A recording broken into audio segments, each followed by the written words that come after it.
Buenas tardes. Comenzamos los retos de la mujer 2022 con un poquito de retraso y vamos a hablar, bueno, con motivo del 8M, que es el próximo lunes, de la mujer y de, bueno, los retos que se le presentan actualmente, ¿no?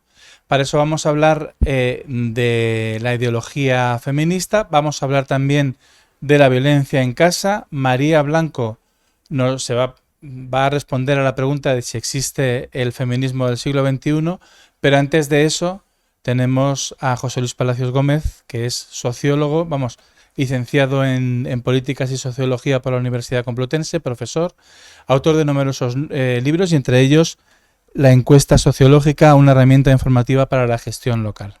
Y de lo que nos va a hablar es del techo de cristal. Así que, José Luis, sin más preámbulo, te damos la palabra. Muchas gracias. Muchas gracias. No tiene micrófono.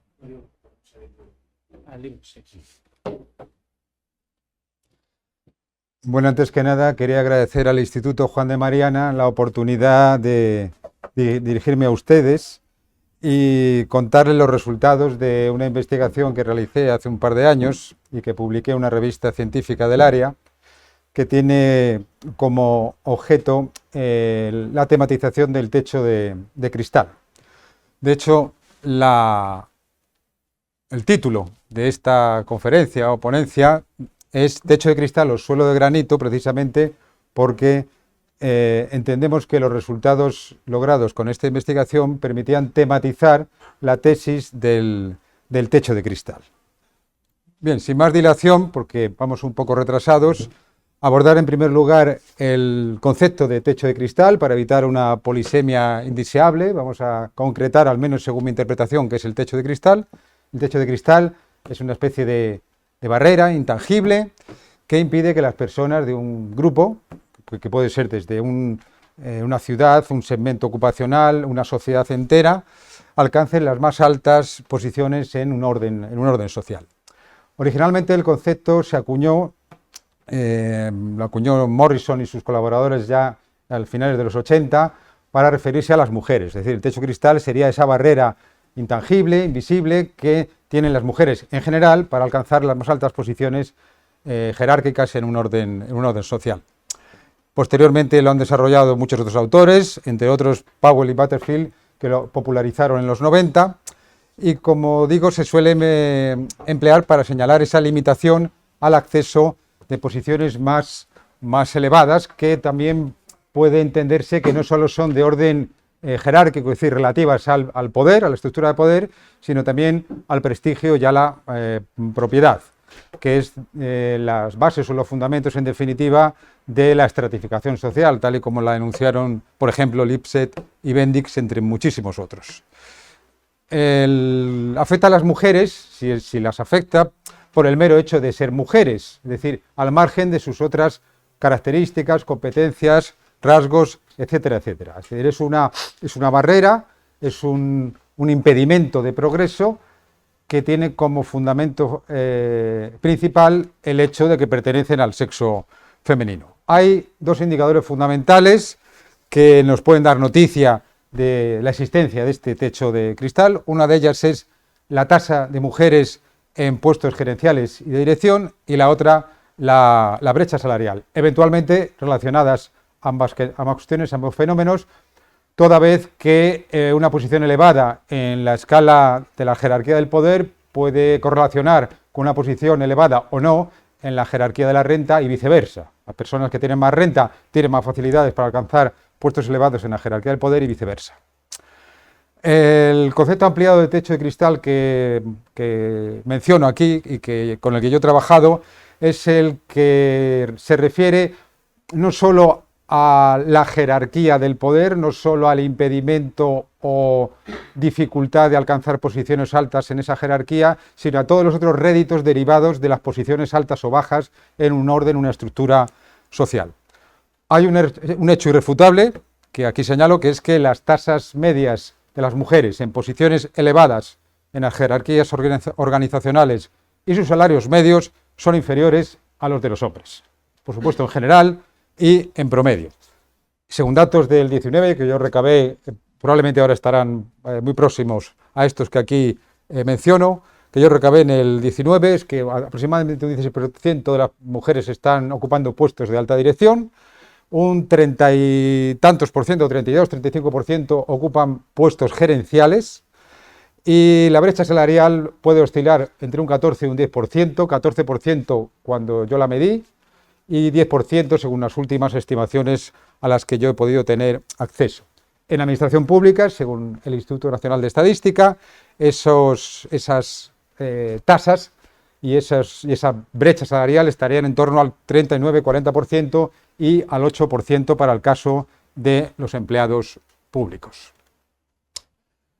Se ha producido a lo largo del tiempo, sobre todo en las últimas décadas, una convergencia entre las tasas de desempeño en puestos gerenciales y las retribuciones medias del agregado de hombres y del agregado de mujeres.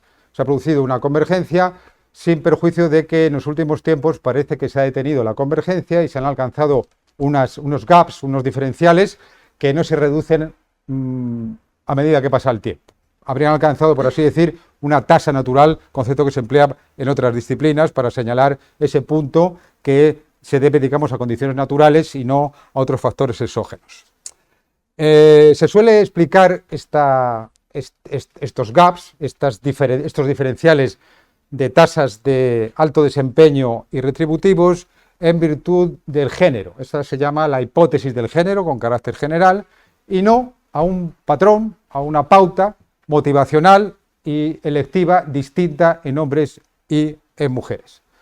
El patrón formativo y ocupacional de las personas es fundamental para explicar su posición más alto o más baja en la jerarquía social, toda vez que aquello en lo que las personas se forman y aquello en lo que trabajan determina en buena medida la ubicación en la escala de poder y la ubicación en la escala de prestigio y propiedad, en los réditos de orden material. Por consiguiente, el patrón formativo y el patrón ocupacional de los hombres y las mujeres en general y en España en particular es un condicionante importantísimo, si no un determinante, que puede explicar o que puede dar noticia de la magnitud del techo de cristal, del presunto techo de cristal. Por otra parte, existe el fenómeno que ya se ha denominado paradoja sexual, que nos pone de manifiesto que en los países más igualitarios, en lo que se refiere a la igualdad entre hombres y mujeres y las democracias más avanzadas y también donde el nivel de renta es mayor, es donde se están produciendo en la actualidad los mayores diferenciales o mayores divergencias en perfiles formativos y ocupacionales. Yo menciono aquí dos investigaciones relativamente muy recientes, que son las de Falk y Hemble en el 18, publicada en Science, nada menos, y la de Stoet y Jury, publicada en Psychological Science, que nos dan noticia precisamente de este fenómeno, que en aquellas sociedades más igualitarias y donde el nivel de renta promedio es superior, es donde se produce una mayor divergencia en perfiles formativos y ocupacionales de las mujeres. Por ejemplo, en Noruega, de cada 10 personas que se ocupan en tareas de enfermería, 9 son mujeres. De cada 10 personas que desarrollan su profesión en disciplinas STEM, Science, Technology, Engineering y Mathematics, 8 son hombres. Esto en Noruega, que de alguna manera constituye una referencia en cuanto a igualitarismo entre hombres y mujeres y en cuanto a sociedad democrática avanzada. Esto hace poner, al menos en duda o en tela de juicio, la tesis o la hipótesis del género, que explica las diferencias, los diferenciales en estos ámbitos entre los hombres y las mujeres en virtud de la socialización, del entorno social. Como si fuera una construcción social, por decirlo de alguna manera, es lo que explica que con patrones de socialización diferentes los hombres y las mujeres se ocupan de cosas diferentes y como consecuencia de ello sus posiciones en la escala jerárquica y sus posiciones en la escala de prestigio y propiedad también son diferentes. Hay otra hipótesis, que es la teoría de las preferencias. La teoría de las preferencias está desarrollada fundamentalmente por Catherine Hacking a comienzos de este siglo y hasta la actualidad, pero también por Susan Pinker hermana y también psicóloga, por cierto, de Steven Pinker, también por parte de Anthony Giddens, la estructura social del yo, Gary Becker, sobre la economía de la discriminación, etcétera, etcétera. La teoría de las preferencias tiene mucha relación con la teoría microeconómica, por cuanto el comportamiento del consumidor, el intercambio social y la elección se explican en términos de utilidad marginal, es decir, en términos de racionalidad individual, por decirlo de manera sintetizada. De manera que, aunque son teorías realmente minoritarias en el ámbito de las ciencias sociales, más bien de carácter sociológico o psicosocial o antropológico-social, en cambio en el orden de la economía y particularmente de la microeconomía, es una tesis que goza de gran relevancia y de prestigio, porque en virtud de ella se explica el comportamiento de los agentes económicos, al menos bajo el enfoque de ciertas escuelas económicas, paradigmáticamente la escuela austríaca de economía. La teoría de las preferencias, en suma, cuestiona la sobredeterminación cultural como explicación de las opciones y los gustos de las personas. La explicación cultural es de carácter objetivista, constructivista, es decir, la realidad social es una realidad construida mediante procesos de socialización más o menos complejos y, en definitiva, lo que piensan, hacen y sienten las personas es el resultado de procesos sociales exógenos al individuo en gran medida o en toda circunstancia. Mientras que la explicación de las preferencias, de la teoría de las preferencias, es más bien de carácter o de fundamento subjetivista, racionalista, y es el contrapunto de la teoría o de la hipótesis del género a la hora de explicar los diferenciales formativos y ocupacionales de hombres y mujeres y, en último término, de la existencia o no del techo de cristal. Sin más dilación, pasamos, después de este brevísimo repaso conceptual o teórico, a ver el patrón formativo de las mujeres en España, que es una de las partes sobre las que versaba esta investigación que realicé en su momento. Bien, según vemos aquí, vamos a considerar tres ámbitos educativos fundamentalmente: las enseñanzas medias de bachillerato y formación profesional y las enseñanzas de tipo universitario. Son, como verán, enseñanzas no obligatorias, es decir, enseñanzas en las cuales se produce una acción electiva cuando las personas que las cursan deciden cursarlas. Vamos a ver en primer lugar las enseñanzas medias, bachillerato y formación profesional en los últimos 20 años aproximadamente. Muestro tres cuadros porque en estos últimos 20 años han estado operando tres distintas leyes de educación, desde la LOCSE, después la LOE y después la LODE, si mal no recuerdo. Por eso las modalidades de bachillerato se han transformado, se han cambiado, pero el contenido fundamental en relación con lo que estamos hablando no tanto, y permite que lo observemos de una manera clara y precisa.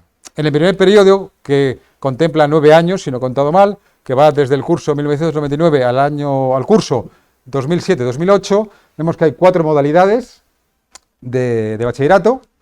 Son artes, ciencias naturales y de la salud, humanidades y ciencias sociales, y lo que observamos claramente es que mientras que en las modalidades de artes, ciencias naturales y de la salud y humanidades y ciencias sociales se produce una participación femenina de igual o superior al 50%. Particularmente alta es la tasa en las modalidades de artes y humanidades y ciencias sociales, que es del 60% superior, mientras que, lo cual se observa también muy claramente, en la modalidad de tecnología la tasa de participación de las mujeres apenas supera el 20%.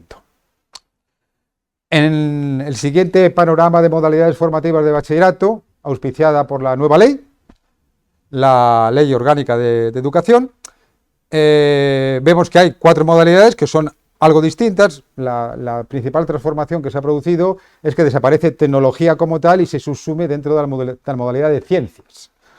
Vemos un patrón en cierto modo semejante al anterior. Para las modalidades de artes públicas, humanidades, ciencias sociales y artes escénicas, se observa que las tasas de participación femenina son iguales o superiores al 60%, mientras que para la modalidad de ciencias y tecnología, la tasa de participación es netamente inferior al 50%. Todo esto durante todo el tiempo que estamos observando los datos en forma de serie temporal.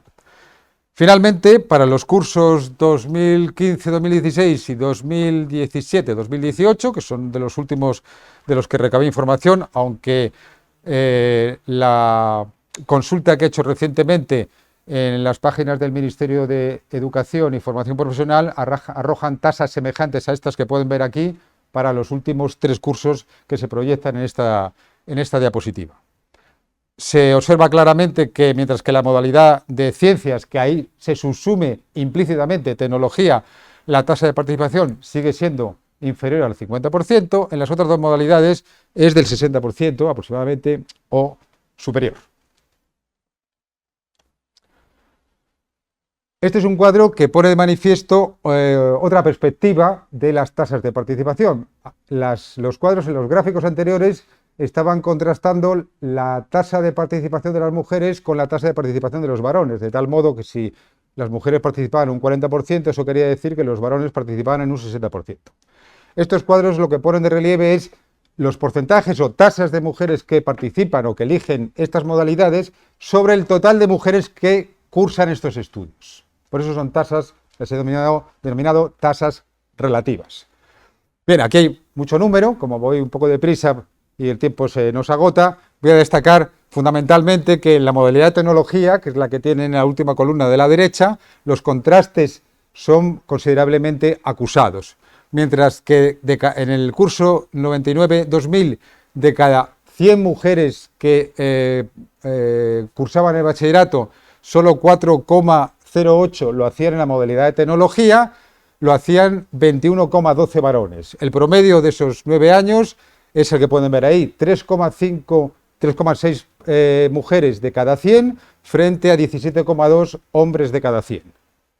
Y así sucesivamente para los otros periodos auspiciados por las distintas leyes educativas. Los promedios se aproximan en gran medida porque se reúnen las modalidades de ciencias y tecnología y hay muchas chicas, muchas mujeres que estudian materias científicas, menos tecnológicas, y las tasas se aproximan, pero siguen siendo en promedio para el periodo 2008-2015 de 51,7 en los varones frente a 38,6 de las mujeres y de 51,42 frente a 39,75 de las mujeres en el último periodo considerado. Este tipo de cruce de variables tiene sentido porque la tasa de participación de las mujeres en los estudios de bachillerato es del 55% de total frente al 45% de los varones, de tal modo que aunque las proporciones de hombres y mujeres están naturalmente equilibradas en la sociedad, en los estudios no, y por eso conviene sacar tasas relativas para ponderar la participación real de hombres y mujeres en estas clases, estos tipos de enseñanza. La formación profesional. Como saben, hay dos grados, por así decir, de formación profesional. Formación profesional 1, llamada después de grado medio, y formación profesional 2, llamada después de grado superior. A lo largo de toda esta serie de cursos, que van desde el curso 99-2000 al 2015-2016, y para este conjunto de materias, vemos cuál es la evolución a lo largo del tiempo de las tasas de participación de las mujeres en estas enseñanzas. Se observan básicamente, por resumir, 3 franjas de participación. Una franja superior de 80% o más de participación femenina, que reúnen fundamentalmente las enseñanzas de sanidad, servicios socioculturales a la comunidad y educación. Unas franjas intermedias que oscilan entre el 40 y el 70%, donde hay perfiles casi, bueno, no del todo, pero más indiferenciados en virtud del sexo, es decir, no hay grandes diferencias entre las tasas de participación de chicos y chicas. Y una franja que se observa abajo, en la parte baja del cuadro, que es con tasas inferiores al 20% y sobre todo inferiores al 10%, donde se pone de manifiesto la escasísima participación de las mujeres en este tipo de estudios. Son, por ejemplo, mantenimiento de vehículos autopropulsados, madera y mueble, edificación y obra civil, electricidad y electrónica, etc. Mientras que enseñanzas como química o comercio y marketing, etcétera, etcétera, pues tienen una participación más equilibrada de los dos sexos. Esto en la formación profesional 1 o de grado medio. En la formación profesional de grado 2 o de grado superior, tal como se la denomina actualmente, vemos un fenómeno semejante. Podemos dividir en 3 grandes trozos o segmentos o zonas el gráfico a lo largo del tiempo, a lo largo de todos estos años, o prácticamente 20 años, y observamos un fenómeno semejante al que acabamos de ver en la formación profesional de grado 1 o de grado medio. Hay una serie de enseñanzas con participación muy preponderante de las mujeres, del 90% superior, servicios socioculturales a la comunidad, sanidad, imagen personal, etcétera, y en el lado contrario, tasas de participación femenina inferiores al 20% o incluso inferiores al 10% en enseñanzas como mantenimiento de vehículos autopropulsados, electricidad y electrónica, incluso actividades físicas y deportivas. Es un fenómeno curioso que también se ve en la enseñanza universitaria, que en los últimos entre 15 y 20 años las tasas de participación femenina, que eran en torno a un 30 o 40%, han descendido al 20% o inferior. Y en definitiva es el mismo fenómeno que habíamos podido observar con la formación profesional de grado medio. Es decir, hay enseñanzas muy feminizadas, enseñanzas muy masculinizadas, no solo en un curso, sino a lo largo del tiempo, desde hace 20 años hasta ahora mismo, prácticamente. Para los últimos cursos, ya con la última ley educativa, que fue la LOMCE, si mal no recuerdo, para los cursos de 2016, 2017, 2017, 2018, pues vemos un perfil de preponderancia de ambos sexos muy semejante al patrón que hemos visto para las enseñanzas profesionales de grado 1 y de grado 2 en los años anteriores. Hay enseñanzas como sanidad e imagen personal con tasas de participación femenina del 80 al 90%, es decir, de cada 100 alumnos que están matriculados en enseñanzas, 90 son chicas.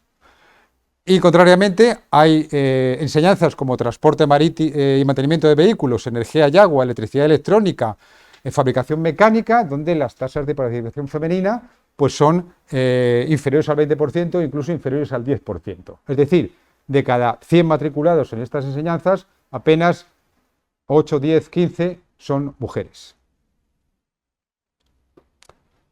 Tasas relativas por cuanto en la formación profesional se da el fenómeno inverso al que veíamos en el bachillerato. En el bachillerato veíamos que cada 100 matriculados, 55% eran mujeres y 45 eran varones. En la formación profesional se da el fenómeno inverso. 55% de participación de hombres frente a 45% de participación de mujeres. Y en una selección de 6 tipos de enseñanza, para no aburrir con densidades numéricas excesivas, pues vemos que en un curso al principio, en un curso a mitad del periodo de la serie y en un curso al final, observamos un fenómeno que es correlativo al que veíamos para las tasas de participación de hombres y mujeres en estas enseñanzas. En comercio y marketing vemos que hay una tasa de participación relativamente alta, no tan alta, por supuesto, como en sanidad, que además va increciendo, es decir, actualmente de cada 100 chicas que estudian formación profesional de grado medio, hay 34,1 que lo hacen en la rama de sanidad o 16,4 en la rama de servicios socioculturales, frente a participaciones muy bajas en estas ramas, por ejemplo, de los varones. Los estudios universitarios. Aquí hemos cogido 35 años prácticamente de serie temporal, desde el curso 1985-86 hasta los años 20 del siglo aproximadamente. Y vemos una cierta zonificación también, en cierto modo paralela a la que observamos en las enseñanzas de formación profesional y de bachillerato. Hay una zona alta del gráfico con tasas del 80% de participación femenina o superiores, para carreras como educación infantil, educación primaria, trabajo social, fundamentalmente.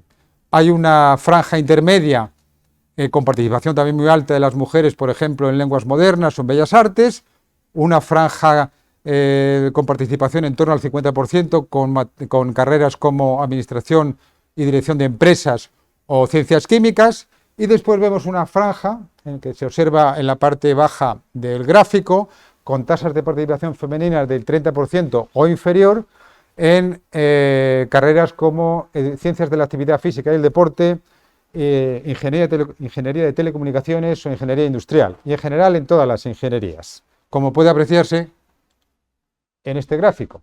Este gráfico representa el promedio de matrícula, de porcentaje de matriculadas, mujeres matriculadas en todas las ingenierías que se cursan en España para los últimos 35 años.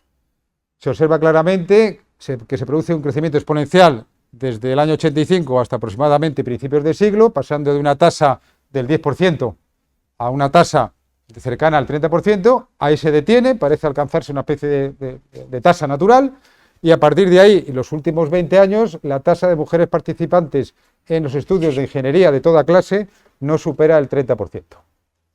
Este fenómeno corre paralelo a una menor participación tanto de hombres como de mujeres en los estudios de ingeniería, con carácter general. Pero aunque participan menos hombres y menos mujeres, la tasa de participación femenina sigue estancada, por así decir, sin que esto sea un término peyorativo, en torno al entre el 25 y el 30% de la matrícula total para toda España. Tasas relativas, es decir, de cada 100 mujeres que estudian en la universidad, ¿cuántas lo hacen en estas materias? O de cada 100 hombres.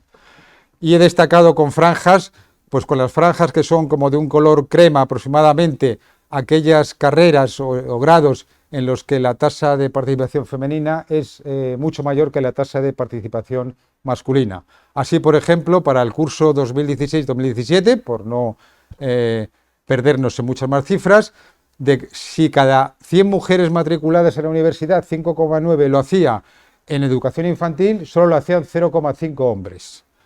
De cada 100 mujeres matriculadas en educación primaria, 7 lo hacían, en la universidad 7,7 lo hacían en educación primaria frente a solo 4,2 hombres. Prácticamente la duplicaban. Las otras disciplinas como el trabajo social presentan diferenciales igualmente acusados. En la medicina, por ejemplo, también, de cada 100 chicas que se matriculan en la universidad, 4 lo hacen en medicina frente a solo 2,5 chicos en la actualidad. Inversamente, está en la franja verde, para ciencias de la actividad física y el deporte, de cada 100 chicas que se matriculan en la universidad, solo 0,5% lo hacen en ciencias de la actividad física y el deporte, frente a casi 3 varones, es decir, los varones sextuplican la tasa de participación femenina en esta disciplina. En las ingenierías de telecomunicación e industrial sucede prácticamente lo mismo, sin que sea el diferencial tan grande, pero sí muy acusado. Aproximadamente hay 4 varones en estas enseñanzas por cada mujer. Por cierto, las tasas de participación en la universidad son las que figuran en este recuadro de la izquierda. De cada 100 personas matriculadas en la Universidad Española, en 2019, 46 eran varones frente a 54 mujeres. El patrón ocupacional, hemos estado hablando de perfil formativo, el patrón formativo, es decir, qué es lo que eligen hombres y mujeres para formarse, tanto en las enseñanzas de bachillerato como en las de formación profesional, como en las de la universidad, y ahora vemos en qué trabajan. Pues aquí en este gráfico se observa también esta zonificación a la que aludíamos cuando hablábamos del perfil formativo. En la franja alta del gráfico, con tasas de participación del 60-70% y superiores de las mujeres, vemos ocupaciones o actividades como actividades sanitarias y de servicios sociales y actividades a ver que no lo veo bien, de educación, fundamentalmente. Estos son los grandes nichos de participación femenina en la universidad. y por consiguiente también en la ocupación, en el mundo laboral, también son grandes nichos de ocupación femenina.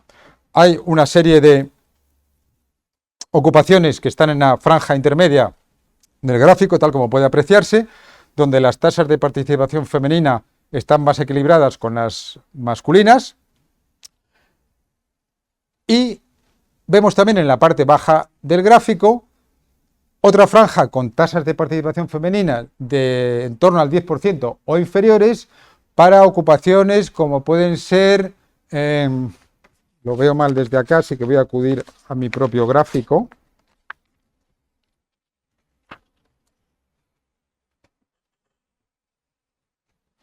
Venta y reparación de vehículos a motor, construcción, metalúrgica, industrias extractivas, agricultura, pesca y ganadería, por ejemplo. Estos son mujeres activas de la población. Y estos son mujeres activas ocupadas. ¿Cuál es la diferencia? En principio pequeña, pero es importante señalarlo porque podría ser que haya personas, mujeres u hombres, que sean activos, estén dados de alta en determinados segmentos de la actividad productiva, estén activos en un segmento, pero no estén ocupados. Esto pone de manifiesto que en su gran mayoría todas estas actividades presentan tasas de ocupación también muy altas. Es decir, aquello en lo que las mujeres están dadas de altas como activas, también están dadas de alta como ocupadas en esos mismos segmentos. Por consiguiente, el diferencial entre uno y otro concepto es relativamente pequeño. Esto nos da noticia de que aquello en lo que eligen trabajar, efectivamente están trabajando. O pueden trabajar. Ahora veremos que no es lo mismo elegir estudios que elegir trabajo. Y aquí tenemos las tasas relativas, por la misma razón que dábamos antes para las tasas relativas en los perfiles formativos. Sobre esta selección de actividades escogidas, de todas estas ramas de actividad profesional, pues vemos que los que están coloreadas en verde son aquellas con menor participación femenina. Por ejemplo, el suministro de energía, pues hay 3 veces menos de mujeres que de hombres. En construcción, 10 veces menos. En agricultura, ganadería, silvicultura y pesca, en actualidad, pues 3 veces menos, etcétera, etcétera. Sí, habría que observar esto con mayor detalle frente a las líneas coloreadas en caqui gris, en fin, un color así más diferente en todo caso, como educación y actividades sanitarias y de servicios sociales, donde el fenómeno en cierta medida está invertido, porque de cada 100 mujeres activas ocupadas, 10,4 están en educación frente a 4,1 hombres, o 14,1 mujeres en actividades sanitarias y servicios sociales frente a 3,5, etcétera, etcétera. Bien, esto pone de relieve en definitiva el mismo patrón que hemos estado viendo antes. Hay una serie de actividades donde hay pocas diferencias por sexo y otras actividades donde hay mucha diferencia por sexo. Y unas y otras están caracterizadas en contenido de manera muy clara. Conclusiones. La pregunta era, ¿techo de cristal o suelo de granito? Pues suelo de granito era una metáfora para aludir que no simplemente quizás hay un tope invisible que impide que las mujeres se desempeñen en determinados ámbitos, es posible que exista, sino que también hay una base fuerte sobre la que están asentadas las mujeres y los hombres para desempeñarse o para elegir sus diferentes opciones formativas. En definitiva, la pregunta es, ¿esto viene dado por una sobredeterminación cultural o es producto de la elección personal? El hecho incontrovertible es que la estructura formativa y ocupacional, diferenciada por sexo, es clara y estable a lo largo de todo el siglo. A lo largo de todo el siglo XXI, en el que las transformaciones culturales que han difuminado las fronteras de rol entre hombres y mujeres ha sido muy acusada en multitud de circunstancias y de ámbitos de la actividad humana. Pero en los perfiles formativos y ocupacionales, estos diferenciales en cierta medida persisten, sobre todo en algunas actividades o en algunos estudios o actividades formativas muy específicas. La explicación predominante es que esto tiene causas socioculturales. Es decir, nos socializan de diferente medida, construyen los roles que debemos desempeñar y las personas los desempeñamos y por consiguiente, si nos socializan como hombres, nos desempeñamos como hombres y si nos socializan como mujeres, nos desempeñamos como mujeres. Esto explicaría, o esto es lo que sostiene esta tesis, estos diferenciales. Esto es constructivismo, evidentemente, es decir, la realidad es una realidad social, es una realidad construida, la realidad social es una realidad de segundo orden, no es una realidad natural, y por consiguiente, igual que se ha diseñado de una determinada manera, se puede diseñar de otra manera que sería completamente distinta. O sea, esto no tiene nada que ver, nos dirán los constructivistas, con los individuos ni con la biología. Pero cabe hacer algunos reparos a esta tesis. Las personas no son estructuras sociales semovientes. No somos simplemente concreciones de la estructura social, que nos movemos.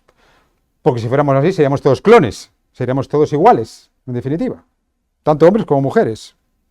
Todos los hombres seríamos iguales, con patrones de socialización distinta para hombres y para mujeres, y todas las mujeres serían iguales, en todo.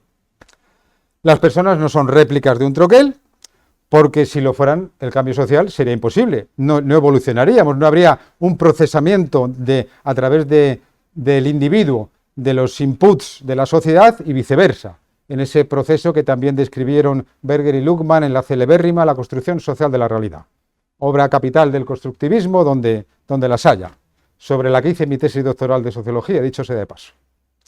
Es que conozco bien, por tanto. Y finalmente, sin individuos, sin individualidad, la diversidad observada es inexplicable. O sea, esto que somos, que distinguimos a las personas distintas, que somos diferentes, con gustos diferentes, hacemos cosas diferentes, incluso aunque pertenezcamos al mismo sexo, esto es fantástico y podría ser paradójico para un constructivista, dos personas de la misma familia, incluso socializadas de la misma manera, pues una resulta que se hace bombero y la otra del Hare Krishna.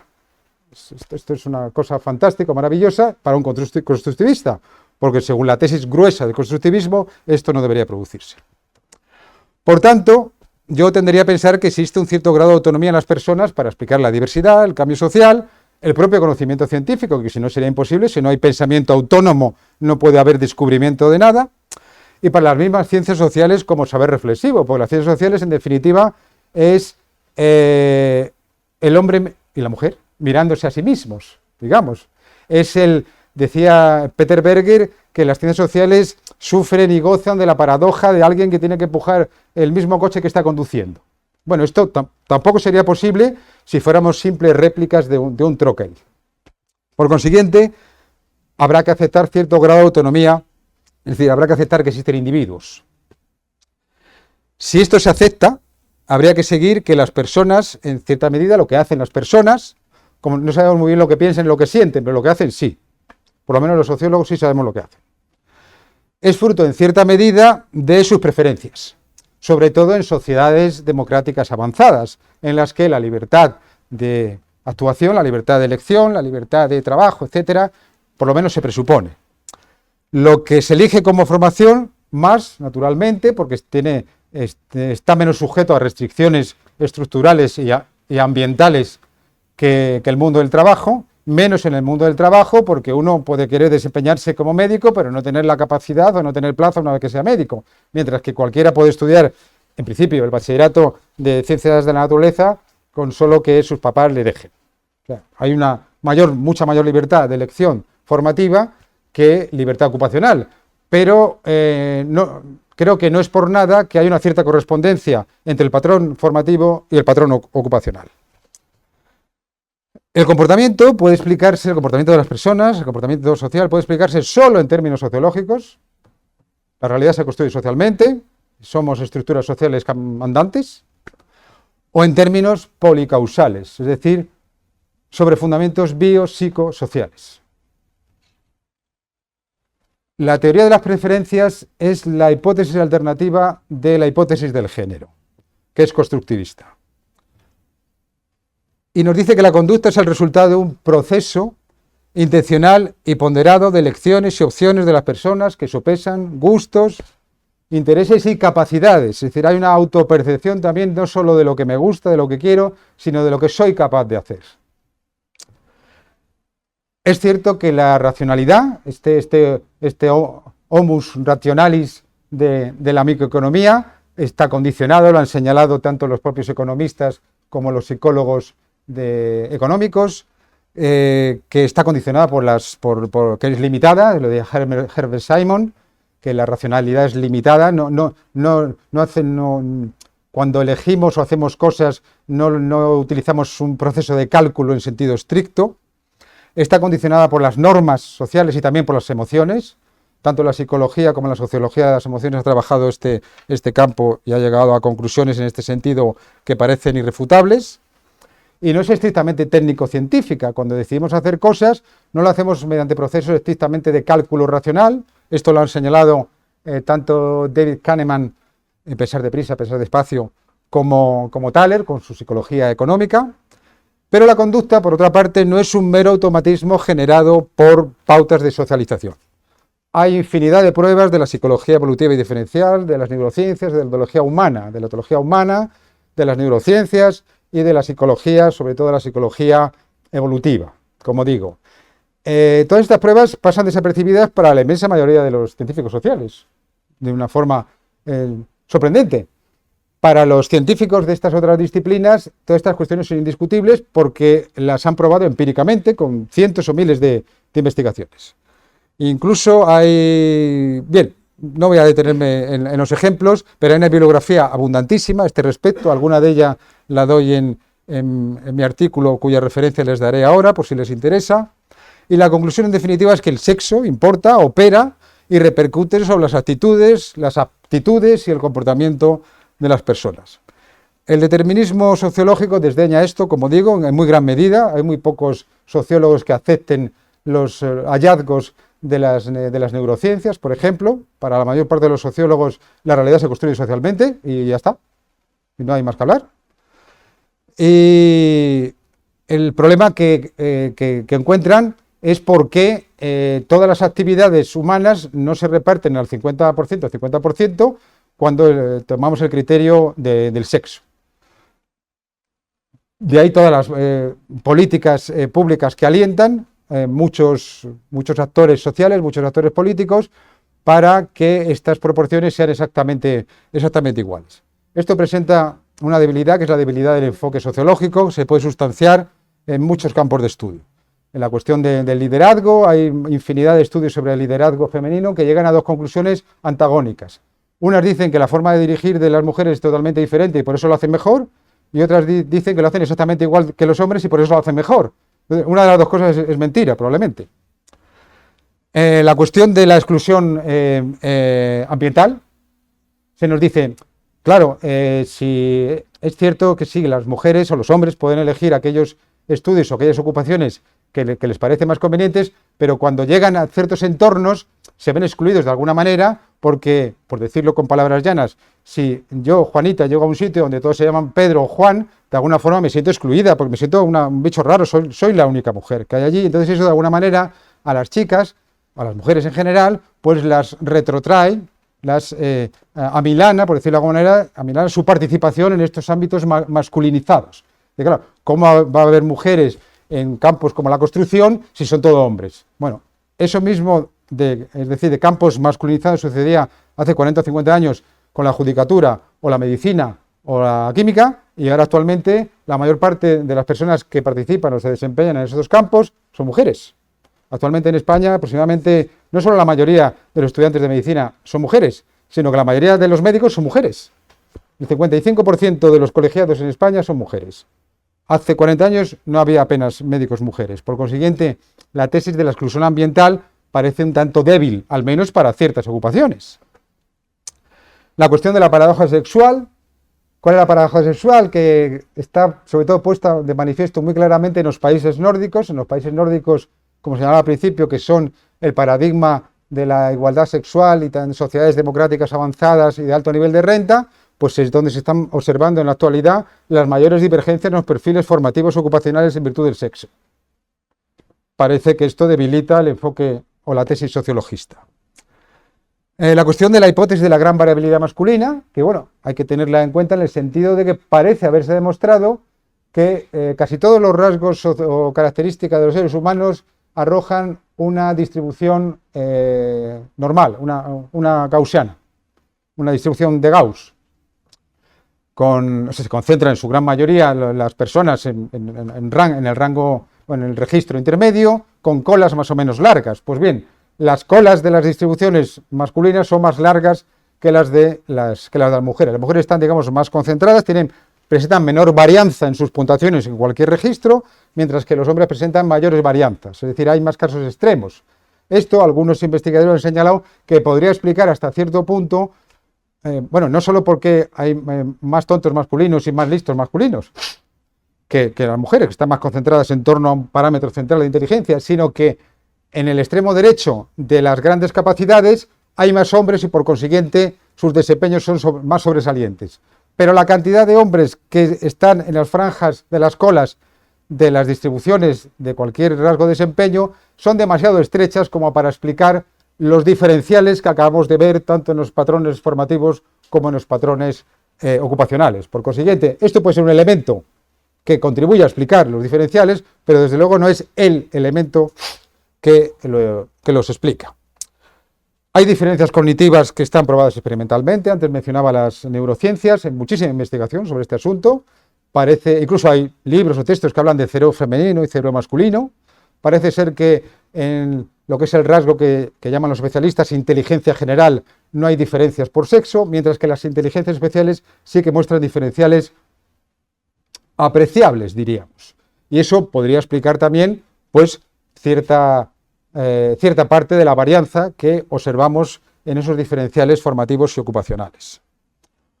El dimorfismo sexual en trabajos de gran exigencia física, probablemente no es ninguna casualidad que el 99% de las plantillas de bomberos o de submarinistas de combate sean hombres. Esto puede tener que ver con la gran exigencia física que determinadas ocupaciones tienen y que pueden ser desempeñadas por mujeres, eventualmente, pero solo por mujeres que tengan unas cualidades excepcionales dentro de su sexo. Y la constatación empírica frecuente de que, como decía también al principio, dos mujeres socializadas exactamente en el mismo lugar, incluso en la misma familia, muestran caminos vitales absolutamente diferentes. Una puede hacerse policía y la otra maestra de educación infantil. Entonces, si fuéramos esos clones o productos de troquel que nos dicen los sociologistas constructivistas más acérrimos, no se podría producir esas historias de vida tan diferenciadas, sin perjuicio de los acontecimientos externos que operan en la vida de todas las personas, naturalmente. Estoy hablando siempre de agregados, de promedios, de generalidades y no de casos concretos. En definitiva, hay diferencias hombres-mujeres que son morfológicas, fisiológicas, neurológicas y que son funcionales en la historia de nuestra evolución adaptativa para la supervivencia. Todo parece indicar que nuestras diferencias, el dimorfismo sexual que presenta nuestra especie, no es casual, no es aleatorio, no es accidental, sino que es una operación adaptativa de nuestra especie con objeto de sobrevivir mejor. Considerablemente exitosa a la vista de que somos la especie dominante del planeta. Así que parece ser que al menos no ha sido una rémora tan importante el dimorfismo sexual como para impedirnos ser la especie dominante del planeta. En todo caso, es un hecho que tiene repercusiones obvias e innegables sobre lo que hacemos, pensamos y sentimos. Y desde luego no puede ignorarse si queremos explicar científicamente, en términos científicos, el comportamiento humano. Es evidente, porque no podemos hacer experimentos con personas como se pueden hacer con cebollas o con cobayas, que no podemos determinar con exactitud la parte del comportamiento humano que proviene de la naturaleza y la que se debe al entorno social, a la socialización. Es la vieja dialéctica o dicotomía de Galton entre la nature y la nurture, ¿no? La naturaleza y la crianza, ¿no? ¿Qué es más importante? Bueno, esto es una incógnita que jamás desentrañaremos del todo porque no podemos hacer experimentos propiamente dichos con personas. Hay experimentos naturales que tienden a dar peso a ambas cosas. Uno de los experimentos que se suele citar más importantes es el de los famosos kibbutz en Israel, en el siglo XX, que a pesar de haber desarrollado pautas igualitarias como probablemente en ningún otro tipo de entorno social, pues produjeron perfiles diferenciados de hombres y mujeres. Entonces, bueno, a pesar de no obtener experimentos propiamente dichos, los llamados experimentos naturales sí que arrojan resultados que nos hacen pensar que tanto la naturaleza como la crianza tienen su papel en el resultado final, que es el comportamiento humano, el comportamiento de las personas. En definitiva, el comportamiento de las mujeres en formación ocupacional y en formación de todo orden y en sus ocupaciones, tal vez refleje un techo de cristal. Es decir, es posible que haya barreras que pueden ser intangibles, algunas de ellas psicológicas, algunas de ellas debidas a discriminación, probablemente las menos, en el desempeño de las mujeres profesionalmente, ocupacionalmente, y también a la hora de que opten por unos u otros perfiles formativos. Pero lo que parece también fuera de toda duda es que existe un fundamento, un suelo de granito, que hace que unos y otras elijan cosas diferentes y se dediquen a cosas diferentes porque son diferentes. Concluyo, las causas que modelan el comportamiento humano son también de índole subjetiva, y las condiciones personales, que tienen raíces biológicas y psicológicas, también son las motivaciones, las actitudes y las aptitudes de las personas, y acompañan a los contextos culturales en la modulación de la conducta humana que se plasma, entre otras muchas actividades, en aquello en lo que elegimos formarnos y en aquello en lo que decidimos o deseamos ocuparnos. Y esto era todo. Gracias por la atención.